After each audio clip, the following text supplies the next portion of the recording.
নমস্কার বন্ধুরা, হিন্দু ধর্মের বিশ্বাস সমুদ্রে ভাগবত গীতা আত্মাধিক জ্ঞান এবং জ্ঞান আলোকবাড়িতে হিসেবে দাঁড়িয়ে আছে। শ্লোকগুলির মধ্যে রয়েছে কুরুক্ষেত্রের যুদ্ধক্ষেত্রে রাজকুমার অর্জুনকে ভগবান কৃষ্ণের দেওয়া শিক্ষার ভাণ্ডার। এই শিক্ষাগুলির মধ্যে গীতার 18টি নামের মহাত্মা বা গীতা অষ্টাত্তর শর্তনাবলী নামে পরিচিত একটি গভীর মন্ত্র বিদ্যমান, যা 18টি ঐশ্বরিক নামের একটি সংগ্রহ, যা ভাগবত গীতার সারমর্ম এবং মহাত্মাকে ধারণ করে। গীতার 18টি নামের মহাত্মার কাহিনী শুরু হয় মহাভারতের শ্রদ্ধেয় লেখক ঋষি ব্যাসজি মহাকাব্য সংকলন করেছিলেন, যা ভাগবত গীতা নামে পরিচিত হয়। গীতার মধ্যে থাকা শিক্ষার তাৎপর্য স্বীকার করে ব্যাস এর সারমর্মকে একটি সংক্ষিপ্ত এবং শক্তিশালী মন্ত্রে আবদ্ধ করার চেষ্টা করেছিলেন। যুগের জ্ঞান সংগ্রহ করে ব্যাস গীতার পবিত্র শ্লোকগুলির উপর গভীরভাবে ধ্যান করেছিলেন এবং সারমর্মকে 18টি ঐশ্বরিক নামগুলির মধ্যে ছড়িয়ে দিয়েছিলেন, যা ভগবান কৃষ্ণের আশীর্বাদ এবং সুরক্ষার জন্য একটি শক্তিশালী আহ্বান হিসেবে কাজ করবে। মহাত্মার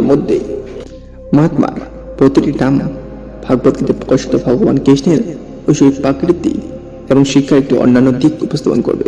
বাসুদেব থেকে কৃষ্ণের ঐশ্বরিক জন্মের ইঙ্গিত করে পরব্রহ্ম পর্যন্ত সর্বোচ্চ অত্যন্তরীয় বাস্তবতার প্রতিনিধিত্বকারী প্রতিটি নাম গভীর তাৎপর্য এবং শক্তি বহন করে।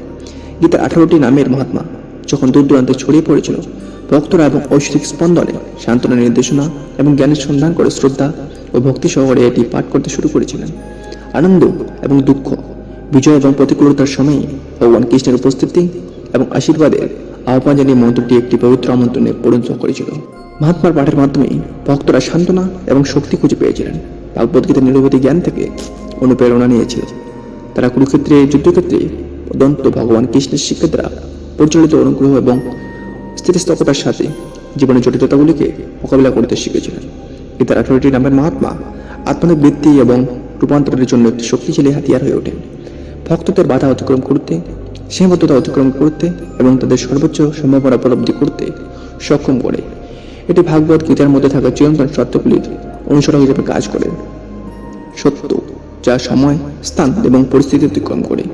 ভক্তরা ভক্তি আন্তরিকতার সাথে মহাত্মা পাঠ করতে থাকলে তারা ভগবান কৃষ্ণের সাথে এবং গীতার শিক্ষার সাথে তাদের সংযোগের গভীরতা অনুভব করেছিল।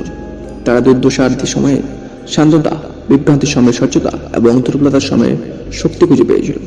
গীতার 18টি নামের মহাত্মা ভাগবত গীতার মহাত্মা এবং শক্তির প্রমাণ হিসেবে দাঁড়িয়ে আছে, যে ভক্তদের আধ্যাত্মিক জাগরণ এবং মুক্তির জন্য একটি নিরবধি পথ প্রদান করে। এর ঐশ্বরিক কম্পনের মাধ্যমে ভক্ত আত্মোপলব্ধি এবং ঐশ্বরিকের সাথে মিলনের দিকে তাদের যাত্রায় সান্ত্বনা, নির্দেশনা এবং অনুপ্রেরণা খুঁজে পেতে থাকে। বন্ধুরা, এবং আকর্ষণীয় ভিডিওতে চ্যানেল সাবস্ক্রাইব করে পাশে থাকুন। জয় হিন্দ, বন্দে মাতরম, ভারত মাতা কি জয়।